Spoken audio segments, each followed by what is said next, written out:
আজকে আসার পথে শুনলাম কক্সবাজারে প্রধানমন্ত্রী তার বক্তব্যে বলছেন বিরোধী দল নাকি বাজেটে, জাতীয় বাজেটে মদের দাম এবং বিড়ির দাম বৃদ্ধি করে মদের উপর, বিড়ি সিগারেটের উপর অতিরিক্ত কর আরোপ করার নাকি বিরোধী দল অসন্তুষ্ট হয়েছে।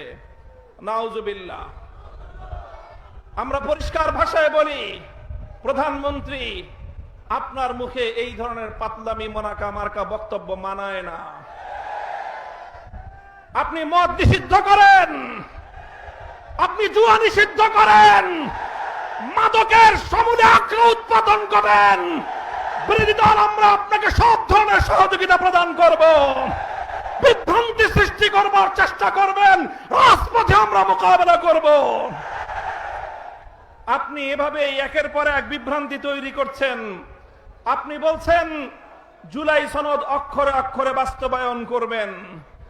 আপনি জুলাই সনদকে বাস্তবায়ন করবেন না, আপনারা আপনাদের নোট অফ ডিসেন্ট বাস্তবায়নের মাধ্যমে একদলীয় বাকশালী শাসন কায়েম করবার চেষ্টা করেন।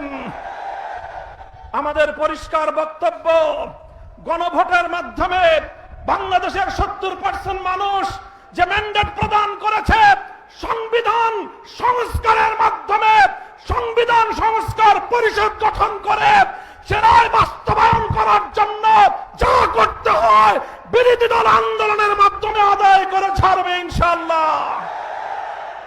সংগ্রামী সাথী